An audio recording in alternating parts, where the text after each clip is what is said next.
Como sabéis, los grandes rivales de Estados Unidos son Rusia, su rival militar, y China, su rival económico y pronto su rival militar también. Son sus rivales porque los banqueros internacionales no controlan sus bancos centrales, la emisión de sus monedas, en este caso los rublos y los yuanes, y eso al parecer es un problema. Hay otros países que se escapan al control de los banqueros internacionales, pero son pocos y no son ni poderosos ni influyentes.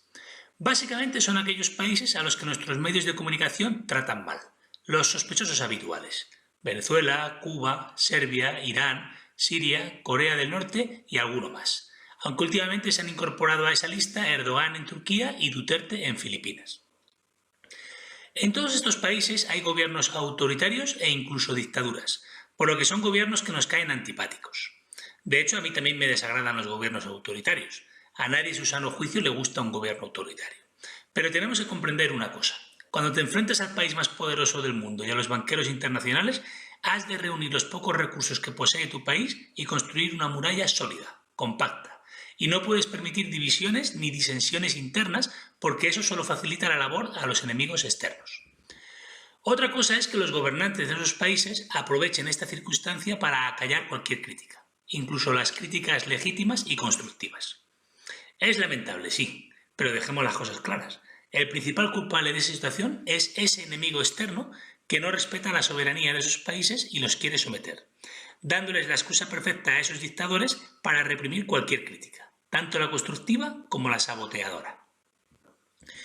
Para desgracia nuestra, los banqueros de Nueva York y Londres controlan el Banco Central Europeo, lo que demuestra que los europeos no somos los aliados de Estados Unidos, somos sus vasallos.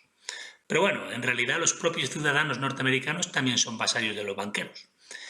La razón por la que la sede del Banco Central Europeo está en Frankfurt y no en Nueva York es que eso ya sería demasiado descarado y surrealista. Una situación demasiado estúpida incluso para los tiempos tan estúpidos que nos ha tocado vivir. La importancia de controlar la emisión de moneda de un país queda patente en las declaraciones de varios miembros del linaje de los Rothschild, la familia más rica del mundo desde las guerras napoleónicas. Dame el control sobre el dinero de una nación y no me importará quién redacte sus leyes. Quien controla la emisión del dinero controla al gobierno. Me da igual qué marioneta esté sentada en el trono de Inglaterra y, por extensión, en la Casa Blanca. Desde la época de Napoleón financiamos a los dos bandos de cada guerra. Esto, por increíble que parezca, es totalmente cierto. Controlamos todos los bancos centrales del mundo. Supongo que esta frase fue pronunciada poco después de la Segunda Guerra Mundial, porque hoy en día no es así, lo que explica que estén tan nerviosos. Vaya joyitas los Rothschild estos. El gran enemigo histórico de los banqueros internacionales fue la corona española hasta que fue neutralizada al perder las colonias americanas. A partir de ese momento, Rusia se convirtió en el nuevo archienemigo de los banqueros internacionales. Ya hace más de 100 años, un Rothschild juró que no pararía hasta eliminar de la faz de la tierra la semilla de los zares. Palabras textuales. Dicho y hecho, tras la Revolución Rusa de 1917, el zar y todos sus familiares fueron fusilados, y mientras vivió Lenin, los banqueros de Londres controlaron Rusia desde la distancia. Sí, sé que lo que acabo de decir es muy polémico, e incluso resulta inverosímil y difamatorio para los comunistas de hoy en día. Estoy insinuando que Lenin era un agente de los banqueros internacionales al que se encargó la misión de liquidar al zar y su familia. No os deberíais sorprender tanto, estas cosas son habituales. Hasta los medios de comunicación han reconocido abiertamente que Osama Bin Laden fue un agente de la CIA en los años 80. Lo que no dicen es que fue un agente de la CIA hasta el final de su vida. La verdad es que yo no simpatizo mucho con los zares, pero aún simpatizo menos con los banqueros y sus agentes. ¿Cómo si no os explicáis que un don nadie como Lenin, que además medía 1,65 m, llegase tan alto? La Revolución Roja de 1917 fue la primera revolución de colores organizada por los globalistas. La bandera o estandarte de la recién creada Unión Soviética era de color rojo. ¿Creéis que es casualidad que el apellido Rothschild signifique escudo rojo? El emblema del recién creado Ejército Rojo era una estrella de 5 puntas de color rojo, y casualmente el emblema del ejército americano es una estrella de 5 puntas de color blanco. Una estrella de 5 puntas, sea del color que sea, encierra un pentáculo, que es el símbolo satánico por excelencia. ¿Casualidad? Qué casualidad también que en aquellos años se produjeran tantos levantamientos populares en los países que los banqueros no controlaban y ninguno en los países que controlaban.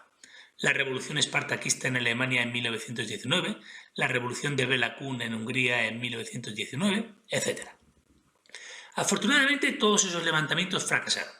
Su proyecto de divide y vencerás solo triunfó en Rusia, aunque sin duda se trató de un gran éxito, pues Rusia era la pieza mayor.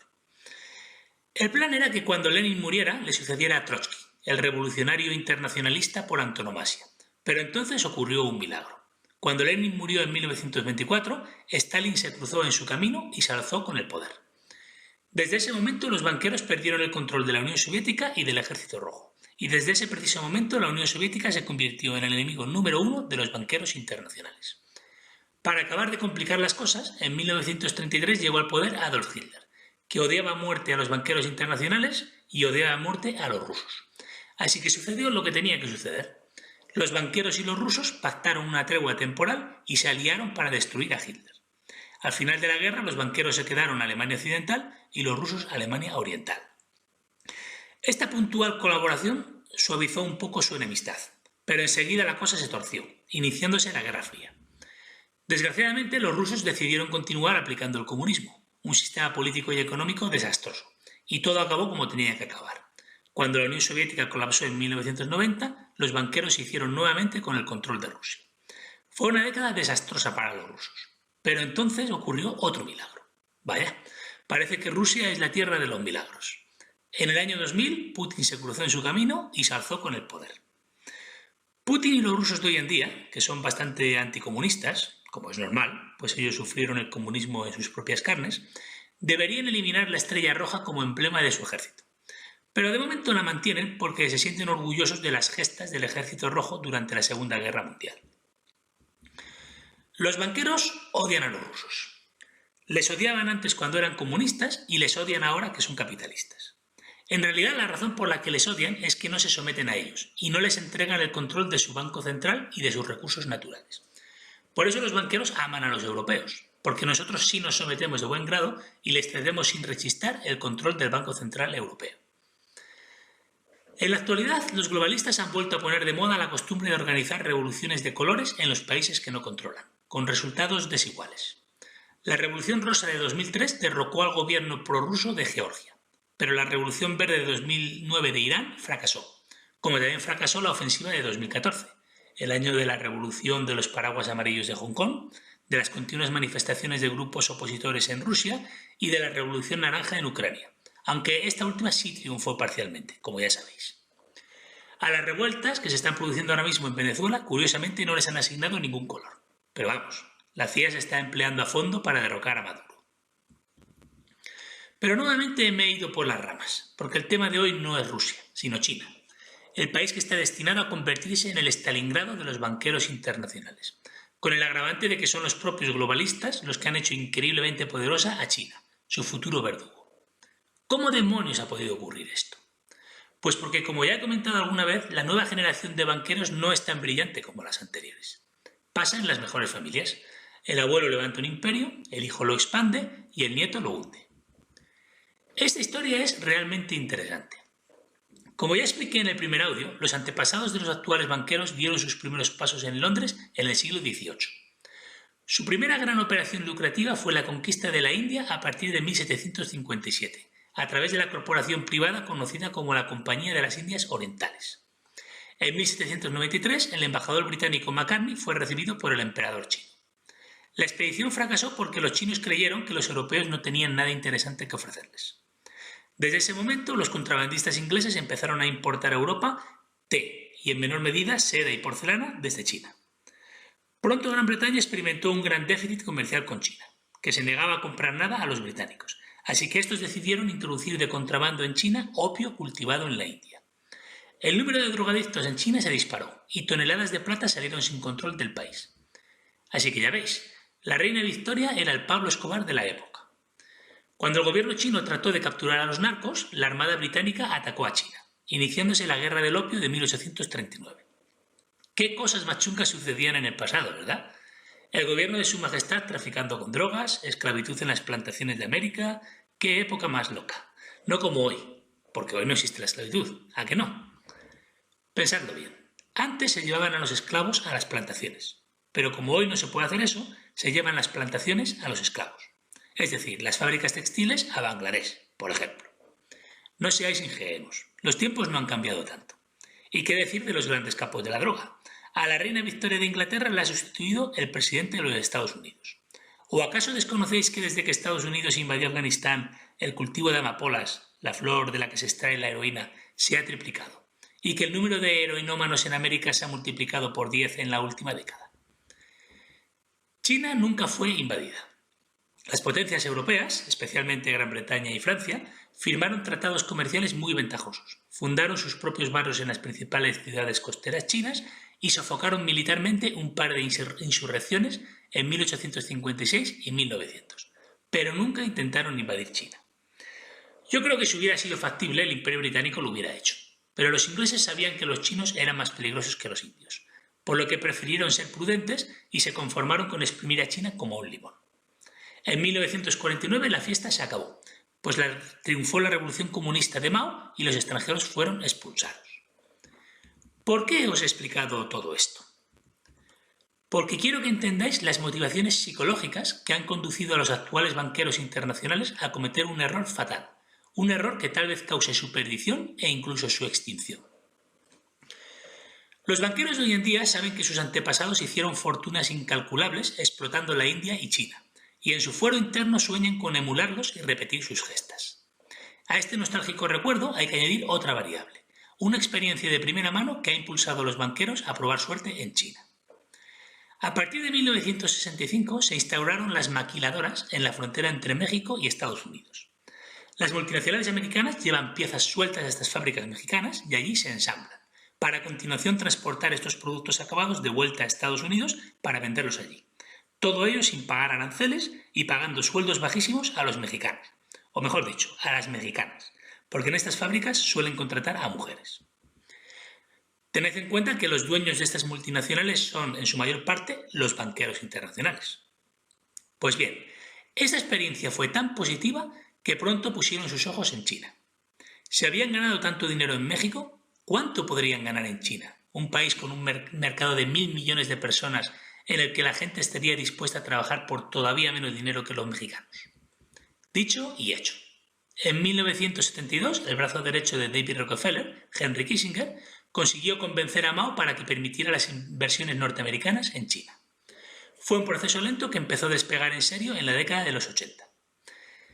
En aquel entonces China era un país pobre y atrasado, pero gracias a las millonarias inversiones americanas y la transferencia de tecnología, China se ha convertido en una superpotencia. Sin la colaboración de los norteamericanos jamás hubiera logrado todo lo que ha logrado, o al menos hubiera necesitado varias décadas más para conseguirlo. Ahora China ya puede rivalizar con Estados Unidos. ¿Cómo es posible que los americanos, o mejor dicho, los banqueros internacionales, hayan cometido un error tan estúpido? La respuesta va a ofender mucho a mis amigos mexicanos. Pensad que yo soy el primero al que le disgusta dar esta explicación. Pensad que si hago comentarios negativos sobre los mexicanos, indirectamente estoy haciendo comentarios negativos sobre los españoles y sobre todos los latinos en general, pues todos nosotros compartimos una manera de ser y de hacer las cosas y tenemos las mismas virtudes y los mismos defectos. Así que creedme cuando digo que no me hace gracia decir lo que voy a decir. Insisto una vez más, me entristece decir lo que voy a decir. ¿Pero qué queréis que os diga, latino del mundo? La verdad es la verdad. La diga Agamenón o su porquero. El error de los banqueros internacionales fue creer que los chinos son tan incompetentes e indolentes como los mexicanos. Amigos mexicanos, me refiero sobre todo a vuestros líderes. Claro que vosotros también sois culpables. Sois culpables de no ser capaces de libraros de ellos. En realidad en España sucede lo mismo. Lo que pasa es que vuestros líderes son todavía peores que los nuestros, que ya es decir. Como ya he explicado, los banqueros llevaron a México en la década de los 60 sus fábricas y su tecnología, para explotar a las trabajadoras mexicanas. Muchos en Estados Unidos se debieron preguntar si eso era una buena idea, pues los mexicanos podrían terminar robando dicha tecnología y fundar sus propias empresas y fábricas, empresas que en el futuro podrían convertirse en duras competidoras de las americanas. Pasaron los años, pasaron las décadas y los mexicanos fueron incapaces de hacer eso. Tras esta experiencia, los americanos se confiaron y creyeron que en China pasaría lo mismo. Craso error. Los chinos son diferentes. Son muy observadores, son muy trabajadores, son muy emprendedores, son muy ambiciosos y son los reyes de las falsificaciones. En poco tiempo copiaron e incluso robaron la tecnología americana y fundaron sus propias empresas, que efectivamente se han convertido en un tiempo récord en temibles competidoras para las empresas americanas. Y para colmo, los jóvenes universitarios chinos son increíblemente estudiosos y ya ha salido una hornada de ingenieros y científicos brillantes, sobre todo en los campos de la electrónica y de la robótica, dos campos que por alguna razón se les da muy bien no solo a los chinos, sino a los asiáticos en general. Así pues, el error de los banqueros fue pensar que su aventura en China sería tan sencilla y lucrativa como en México. Ahora el daño ya está hecho y el asunto no tiene solución, a no ser que Estados Unidos decida atacar a China para frenar su imparable desarrollo.